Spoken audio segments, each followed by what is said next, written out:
a few hundred people on a snowy mountain slope near a winter sport resort. Most of them come because they love to ski. I was here for different reasons. One, because of the International Women's Ski Meet. The other, I wanted to see a very good friend of mine, Carl Olson. I'd known him long before he'd come to the United States. Carl was operating the hotel ski shop. I hadn't told him I was arriving. I wanted to surprise him.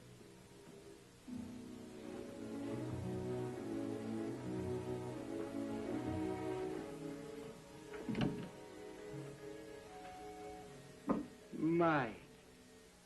Carl. It's good to see you. When did you arrive? Less than 5 minutes ago. Huh. You have quite a business here. Oh, yes, it is growing. Americans like to ski. Soon it will be bigger. How are Greta and Lars? Greta is fine, Mike. Married, already 2 boys. Lars is dead, Mike. Dead? When? 8 months ago, at Strin. Lars missed a turn. He went into a ravine, 2,000 feet. The sun was setting. People said it must have blinded him. I'm very sorry, Carl. Oh, I know, Mike. It was then I made up my mind to come to America. With Lars gone and Peter married, there was nothing to hold me. In this country, I'm happy. But still, I miss Lars so much. We'll see each other later. I'll need a couple of sweaters. I'll send sweaters up right away. No hurry, take your time. Lars had been one of the finest skiers in Norway. It was hard to believe that he was dead, and it was more difficult to believe he'd been killed in a ski accident. But I realized these things sometimes happen.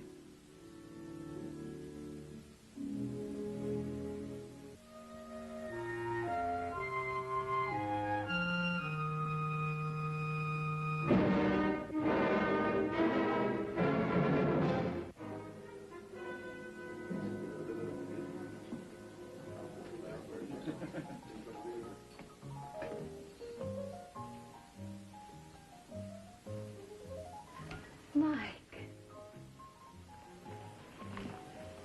Renee. Mike, dear. Touching. Oh, I'm sorry. Colette and Jeanne Secard. Michael Lanyard. How do you do? How do you do, Monsieur Lanyard? Won't you join us? Sure, thanks. Colette and Jean Secard. That means I'm sitting with the probable champions of the tournament. Being highly favored doesn't always mean victory, Mr. Lanyard. In this instance, it does. You know, you could take a lesson in confidence from your captain. It sounds as though you are a follower of the French women's ski team. At one time, a great follower. Of one member. It's been a long time, Mike. Yeah. How about buying some of the world's best skiers a drink? Excuse me, Mr. Lanyard, but I have an engagement. What engagement? Rick, he came in tonight. I want you in by 9. You're scheduled for the first group in the slalom tomorrow. That is only 1 hour, and Rick has come so far. 9 o'clock.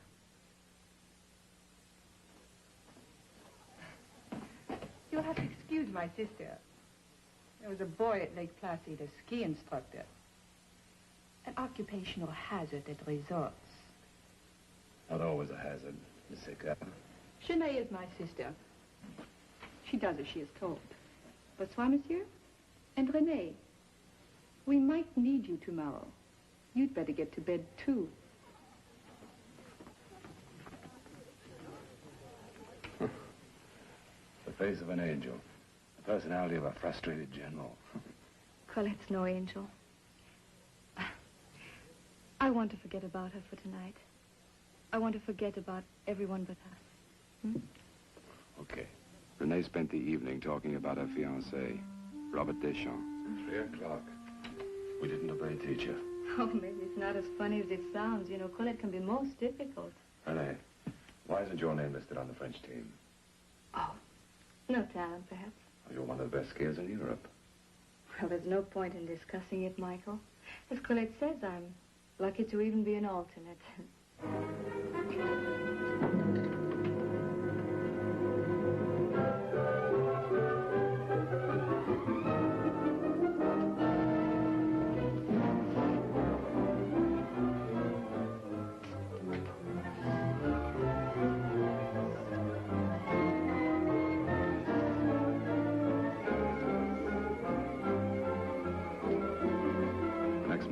the tournament started, I had breakfast with Renee. She was being carried as an alternate in the event a member of the team was hurt. It was late that afternoon when the first phase of the tournament was about over. The French team was trailing, and it was apparent they needed Renee, and needed her badly. Renee was recognized as one of the world's finest women skiers. I watched Marie Dufy, the fourth member of the French team, take off. Then it happened. At top speed, she hit the 15th gate. From the looks of Marie's leg, it wasn't hard to see she'd broken it. And I noted something else. Colette's expression showed only disgust.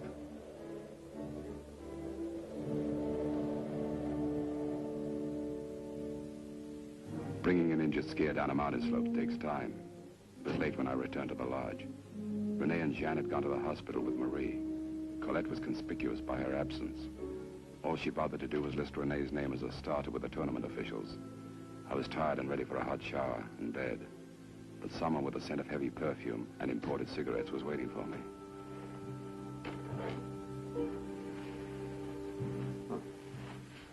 Find everything you wanted? Everything except you. You are very late. One of your teammates broke her leg. Why had you forgotten? Marie was very clumsy, or it never would have happened. Once up in the Alps, I broke my leg. There were no gallants to give me an escort. I came down on one ski. You know something, baby? I believe you. You're the independent type. Perhaps I'm not as independent as you think, Michael.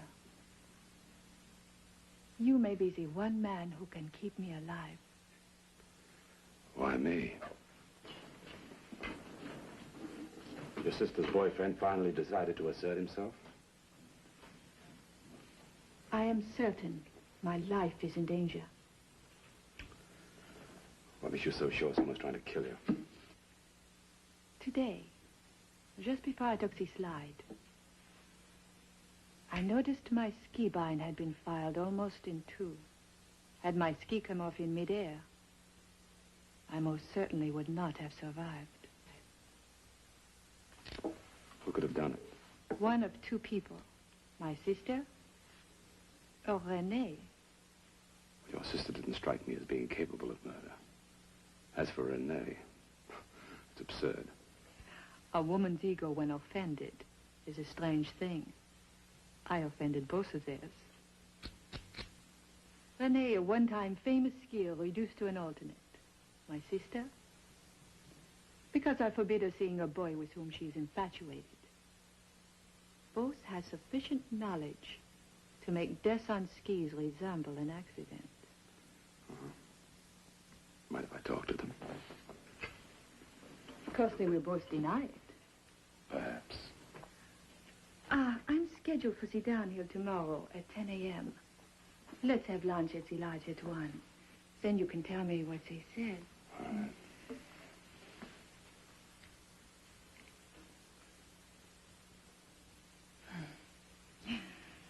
That was not meant as gratitude. It was because I think you are most attractive. I figured Colette had lied to me, and if only to take her down a peg or two, I made up my mind to find out why. I headed for the finish shack, which was about 2 miles from the lodge. I wanted to talk to Colette. I was tired of watching her manhandle people's lives, because sooner or later she was bound to cause trouble. What's going on, Carl? We were skiing. The wind came up. We headed for the shack. We found her. Colette Sicard. She's dead.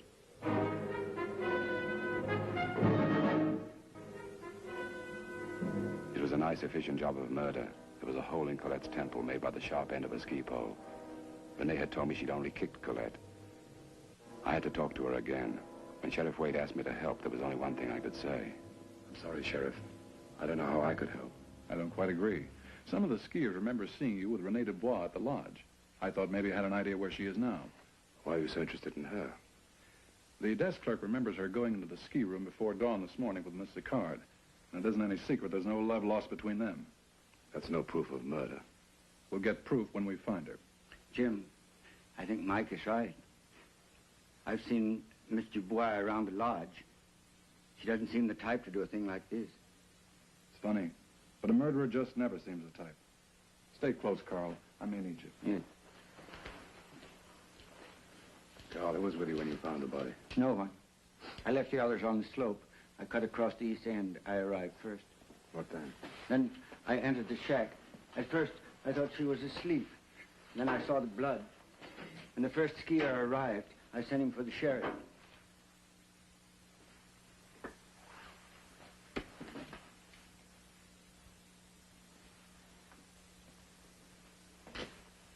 Sheriff, I just found this in the wood bucket. What happens if it doesn't fit Miss Dubois? There must have been 100 skiers in here yesterday. Any one of them could have lost it, if it doesn't fit Miss Dubois' pinky. The sheriff had a point. It was beginning to look as though Renee would have to come up with a story deserving of an award, because it was only a matter of time before Wade learned that Renee was the last person to see Colette alive.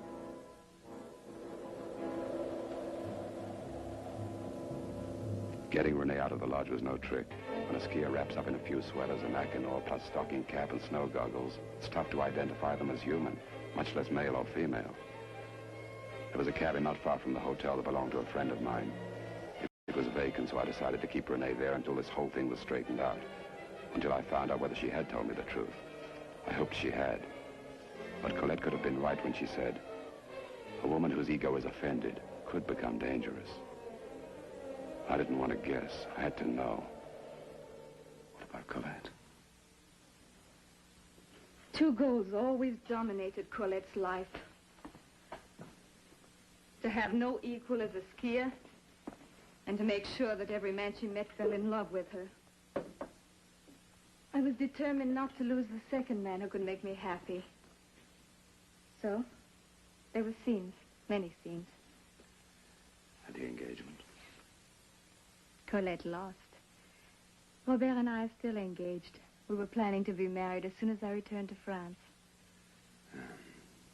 Evidently, Colette wanted to prevent your return. She tried to disgrace me by having me relegated to 5th position on the team. And then, this morning she... Oh, Mike. Renee, are you sure that in your anger you didn't take that ski pole? I didn't. I swear I didn't, Mike. And someone saw you and Colette out there alone? No one knew. Yes, the desk clerk knew. He saw you leave. But it's unlikely that he'd be interested. Think, who else? I don't know.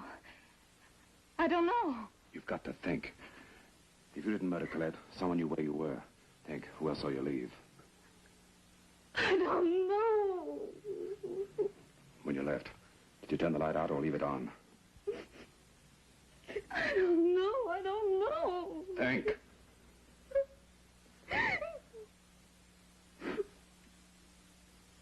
I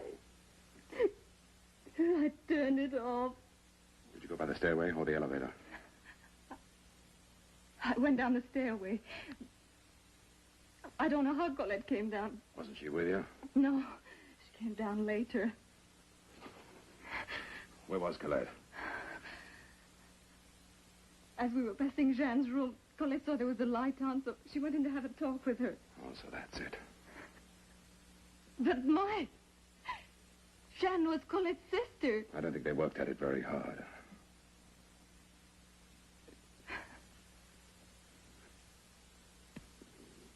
Get some sleep, baby, huh? Come on.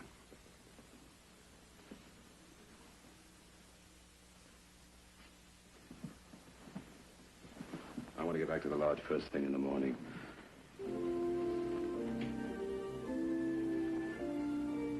Oh, Mike. There was someone else. As Colette and I were leaving the rear entrance from the ski room, I saw someone walking toward us. A man. Did you recognize him? Well, I think I would if I saw him again. I started immediately for the lodge. I thought about the glove I'd found. Whoever had lost it could have a frostbitten hand.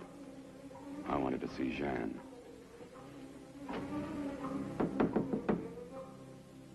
Yes? Mark Lanyard. I want to talk to you. Just a minute.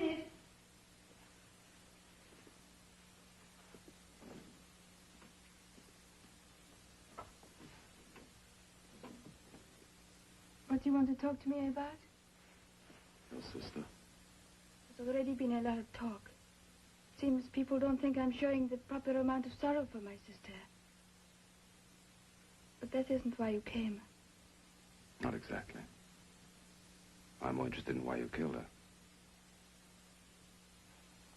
What happened to your hand? Just a little frostbite.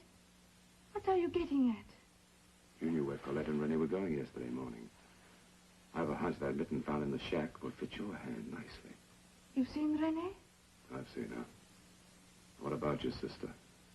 I had ridden Rick down to catch a train. It was late. I had just returned when Colette came to my room. There was a scene. She slapped me. After she left, I decided to follow her. Have it out. Make her give consent to us to get married. And you still say you didn't kill her? I went to the finish shack and stayed out of sight until Renee left. Colette was all bruised and furious. She ordered me back to the hotel. As always, I obeyed. How much did you know about your sister's personal life? As much as anyone. Why? Well, the only other logical suspect who could have known Colette's whereabouts that early in the morning was a man Rennie saw as they were leaving. We'd have to find which man here had a motive. We? Why should I help Renee? The only way I can keep her from going to jail is to bring the police up to date on you. You were the last person to see your sister alive.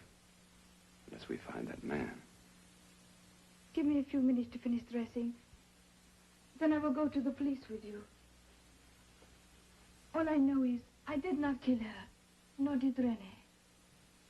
I'll wait for you.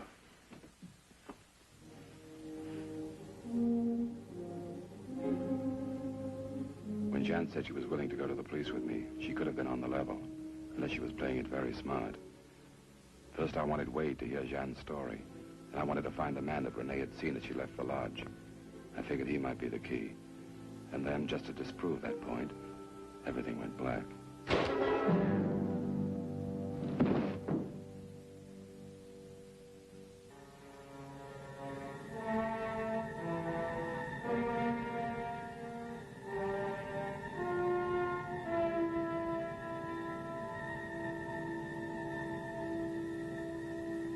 I had underestimated Jan, and my head ached enough to know that any girl who could hit that hard could easily commit a murder. But I was wrong. Whoever had slugged me gave the same treatment to Jan as she came out of her dressing room. She was alive, but she'd be out cold for a long time. Someone had overheard us talking about Renee.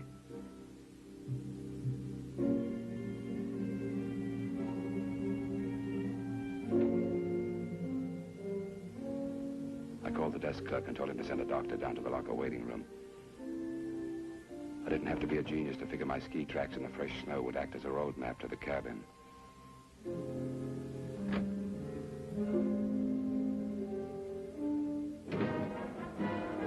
That was the way it was. My original set of ski tracks and now one more. I hadn't been unconscious for more than a few minutes. Whoever had slugged me couldn't be too far ahead. And the other set of ski tracks suddenly went off in a different direction. I started to wonder if I hadn't been taken, and if slugging Jean wasn't part of a scheme to not only throw me off the track, but to cause me to look for someone else. For the moment, all those answers had to wait. I had to reach Renee.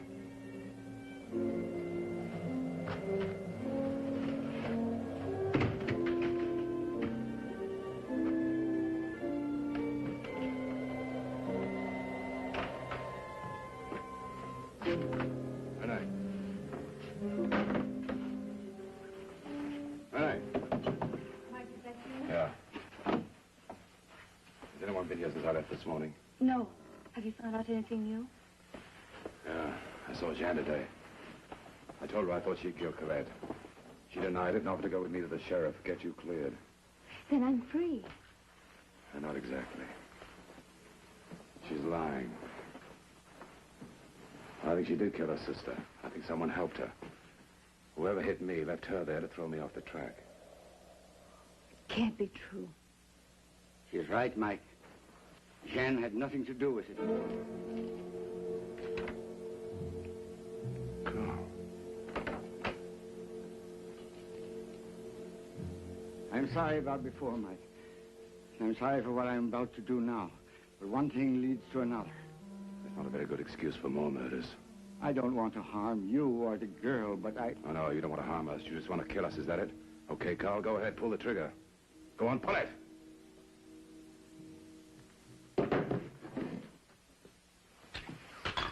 Here. Drink this. Why did you kill her, Carl? A year ago, in Norway, Lars was teaching skiing. Colette Sikar was there. It didn't take her long to win him or to destroy him. But his death was an accident. Mike, Lars knew every flake of snow on the slopes at Stryn. And she left him for another man. Maybe he was so hurt he didn't care. But I knew that Colette was responsible. She killed him, Mike. When I left for America, I did so because I knew if I ever saw her, I would kill her. Until this tournament, we had never met. Mike, I think I did right. I'm sorry, Carl. You'll get a fair trial.